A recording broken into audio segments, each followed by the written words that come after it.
उम्दा और मेयारी चश्मे मिलने का बाएतमाद मरकज नैना ऑप्टिकल्स, जहां आपको मशहूर और ब्रांडेड कंपनियों के सन ग्लासेस, नजर और नंबर के चश्मे इंतहाई मुनासिब दामों में मिलेंगे। हमारा पता नैना ऑप्टिकल्स, जामत सालियात के पास, ताबानी किराना के बाजू में, मालेगांव। मानव समाचार, मानवता के हक में। मेरा जो बड़ा भाई है खलील जुगमन और मैं और मेरा छोटा भाई, हम तीनों है ना, मेरे छोटे भाई का हिस्सा मिला था और हम लोग होटल चालू करे। ये भाई भी हमारे साथ था। 12 साल ये हम लोग को वापरा, 12 साल की पूरी कमाई भी रखा और हमारा इकट्ठे 40 लोग का खाता है। वो भी खुद भाड़ा भी आता था तो वही रखता था, हम लोग को खर्चों को पैसा देता था और कोई प्रॉफिट बताया नहीं। जब प्रॉफिट बताने पूछने गए तो कुछ 500 लोग थे, वो भी 500 लोग उनके तरफ से बोलने लगे। फिर हमारा साल भर से ना मसला चल रहा, तो वो जो भतीजे ने मारा तो 9-6 महीने से ना कभी घूर रहा, कभी मुंडी हिला रहा, कभी कुछ कर रहा। तो बोला बेटे इधर क्या है तेरे दिल में, तो मेरे से बहस करा और चले गया। जाने के बाद 3 दिन के बाद ये हादसा हुआ मेरे साथ, प्लानिंग के साथ। पूरे ने मास्टरमाइंड उसका खुद का बाप है। ये पूरी प्लानिंग के साथ ये लोग ना 3-4 दिन अव्वल से पूरे प्लानिंग कर रहे थे। मुझे उस चीज़ का इल्म नहीं था। मैं फजर की नमाज़ पढ़ा, मेरी शाम में 5 बजे से ड्यूटी सुबह 5 बजे तक रहती। मेरी छुट्टी हुई तो मैं नमाज़ पढ़ के मैं अपने घर जा रहा था। राजू डेयरी से सीधे जा रहा था, तो राजू डेयरी की जो रोड है सीधे ऐसी टर्न मारने लगा सीधे हाथ पे, तो वैसी 4 लोग आए और मेरे ऊपर जानलेवा हमला कर दिया। आप लोगों ने तो देखे होंगे वीडियो। तो मुझे इंसाफ चाहिए पुलिस से भी और गांव के जिम्मेदारों से भी मेरी अपील है। मेरे 4 बच्चे हैं, 4 छोटी लड़की है और ऐसे इससे तरीके पे ऐसे लोग जानने लगे तो यहाँ के जिम्मेदार भी है ना, कुछ बोलो न्यूज के जरिए या लोगों के जरिए। इसके अंदर अभी एक ही आरोपी जमा हुआ है, 3 आरोपी फरार है। तो मेरे से पुलिस से यही उम्मीद है कि उनको जल्द से जल्द अटक करे। और जो मेन मास्टरमाइंड है, देखो वो उसका लड़का है, उसके बाप के बोलने पे ही करा होगा, बगैर बोले तो करा ही नहीं होगा।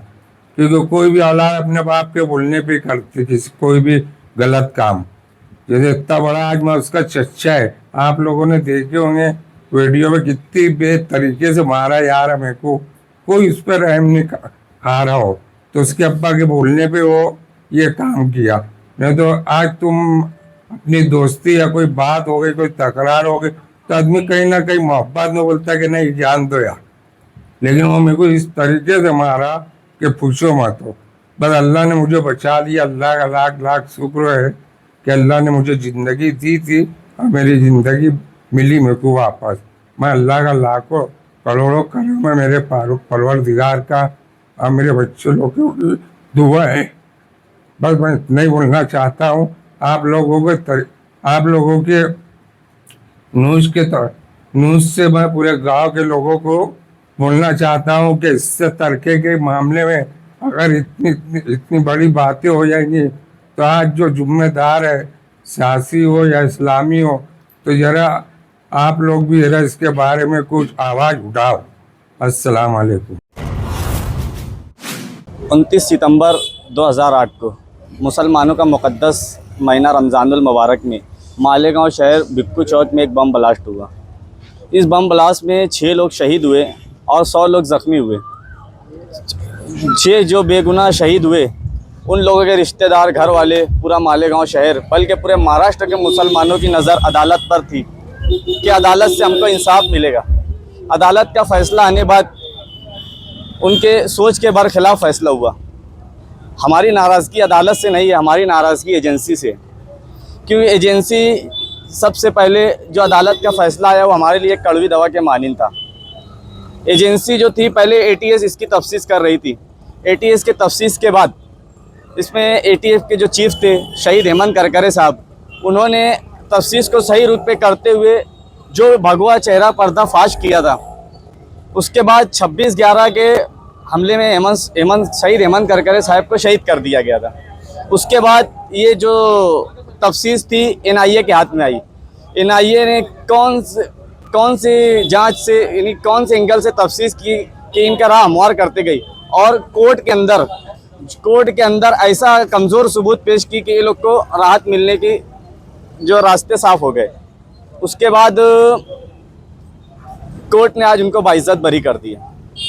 हमारा इससे पहले घाट के ऊपर बम ब्लास्ट हुआ, उसमें जो मुलजिमीन थे उनको कोर्ट ने जब बाइज्जत बरी किया तो उसके दूसरे दिन महाराष्ट्र जो हुकूमत थी, महाराष्ट्र हुकूमत ने कोर्ट के फैसले के खिलाफ अपील दाखिल की, और मालेगांव का बम ब्लास्ट का फैसला 31 तारीख को आया। आज हम 2 तारीख को यहाँ भिक्खू चौक जहाँ बम ब्लास्ट हुआ वहाँ खड़े हैं, मगर आज तक जो हुकूमत है वो अपील दाखिल करने की ख्वाहिश भी जाहिर नहीं की।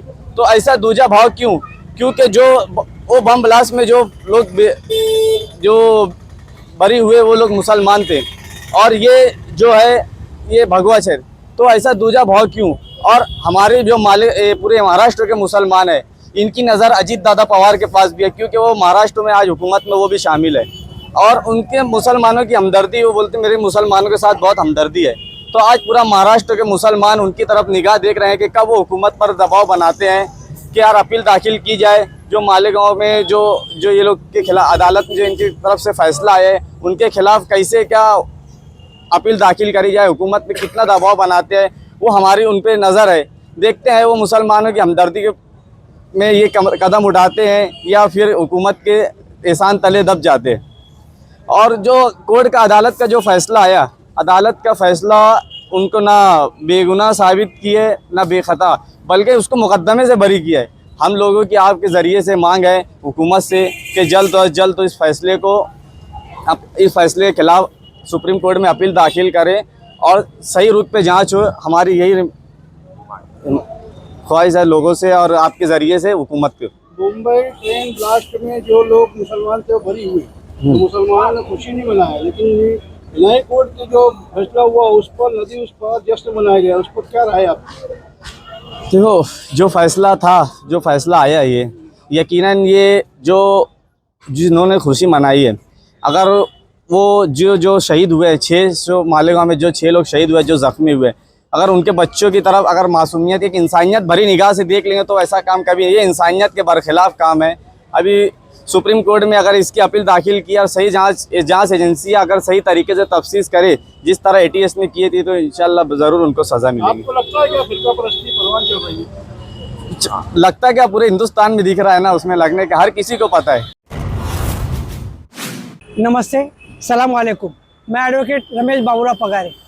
आज कोर्ट में जन्म दाखिले के केस में CR नंबर 138 छावनी पुलिस स्टेशन में एक हमारे आरोपी इमरान अहमद जमशेद है, इनको कोर्ट में पेश किया था। उनको 2 दिन की PC मिली थी। आज हमने कोर्ट के सामने बहस करके ये मामला कैसे झूठ है उसके बारे में बहस करके उनको हम MCR में लेके कोर्ट में उनको जामीन करवा के कैश सिक्योरिटी 10,000 रुपये भर के हमने उनको बाहर किए। उनके ऊपर आरोप क्या था यानी, और कौन सा मामला था? इसमें आरोप ऐसा था कि मेरे जो क्लाइंट है उनके ऊपर ऐसा आरोप था कि उन्होंने नकली कागजात बना के वो कागजात पेपर में बाले किला, दैनिक बाले किला जो है उसके अंदर उन्होंने वो डाले थे कि इन्होंने नकली फ्रॉड काम किया है, 420 किए। उनको बेल दे दिया है। और मेरे जो क्लाइंट है इमरान भाई, उनको अभी मैं जामीन पे छुड़ा लिया है।